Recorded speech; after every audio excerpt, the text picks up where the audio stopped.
कुछ ऐसा हुआ है जिसने दिल्ली से लेकर ढाका तक में हलचल बढ़ा दी है। तारिक रहमान ने भारत को लेकर एक ऐसा संदेश दिया जिसने पूरे साउथ एशिया का ध्यान अपनी तरफ खींच लिया। भारत में बांग्लादेश के उच्चायुक्त प्रणय वर्मा से हुई उनकी मुलाकात अब सिर्फ एक फेयरवेल मीटिंग नहीं मानी जा रही है, बल्कि इसके पीछे बड़े राजनीतिक संकेत छिपे बताए जा रहे हैं। सूत्रों के हवाले से ये दावा सामने आया है कि इस मुलाकात में भारत की मदद के लिए खास तौर पर शुक्रिया अदा किया गया। डीजल, चावल, संकट के वक्त जरूरी सप्लाई, यहां तक कि मिडिल ईस्ट तनाव के बीच भी भारत ने बांग्लादेश का साथ नहीं छोड़ा और इसी को लेकर आभार जताया गया, ये दावा सामने आया। लेकिन सबसे बड़ा सवाल यह है कि अचानक तारिक रहमान का भारत को लेकर इतना नरम रुख क्यों? क्या बांग्लादेश को अब यह एहसास हो चुका है कि भारत के बिना उसकी रणनीति अधूरी है, या फिर हिंदुओं की सुरक्षा को लेकर बढ़ते तनाव ने ढाका को बैकफुट पर ला दिया है? नमस्कार, आप देख रहे हैं जी न्यूज और आपके साथ मैं हूं राधा बगुत्रा और आज बात उस मुलाकात की करते हैं जिसे भारत बांग्लादेश रिश्तों में बड़ा संकेत माना जा रहा है।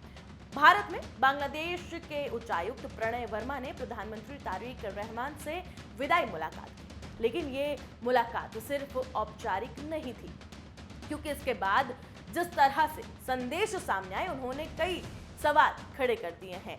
बैठक में दोनों देशों के रिश्तों को मजबूत करने, व्यापार बढ़ाने और सहयोग को नई दिशा देने पर चर्चा हुई, ये दावा सामने आया। भारत की तरफ से साफ कहा गया कि दोनों देशों के बीच साझेदारी और मजबूत होनी चाहिए ताकि आम लोगों को इसका फायदा मिल सके। लेकिन चर्चा सबसे ज्यादा उस बात की हो रही है जिसमें यह दावा किया जा रहा है कि हिंदुओं की सुरक्षा का मुद्दा भी बातचीत में उठा होगा। बीते महीनों में बांग्लादेश में हिंदू समुदाय को लेकर लगातार विवाद और तनाव की खबरें सामने आई थी। भारत ने हमेशा ये साफ किया है कि अल्पसंख्यकों की सुरक्षा बेहद जरूरी है और अब ये माना जा रहा है कि ढाका भी ये समझ चुका है कि इस मुद्दे को नजरअंदाज करना आसान नहीं होगा और ये नहीं किया जा सकता। तारिक रहमान ये अच्छी तरह से जानते हैं कि भारत सिर्फ पड़ोसी नहीं बल्कि मुश्किल समय में सबसे बड़ा सहारा भी रहा है। ऊर्जा संकट हो, खाद्य सप्लाई हो या क्षेत्रीय तनाव, भारत लगातार बांग्लादेश के साथ खड़ा रहा है और यही वजह है कि प्रणय वर्मा के ढाका छोड़ने से पहले भारत को एक स्ट्रॉन्ग एंड स्वीट मैसेज देने की कोशिश यहां पर दिखाई दे रही है। अब जल्द ही एक बड़ा बदलाव भी होने वाला है। प्रणय वर्मा बेल्जियम और यूरोपीय संघ में भारत के नए राजदूत बनने जा रहे हैं, जबकि उनकी जगह पूर्व केंद्रीय मंत्री दिनेश त्रिवेदी बांग्लादेश में भारत के नए उच्चायुक्त होंगे।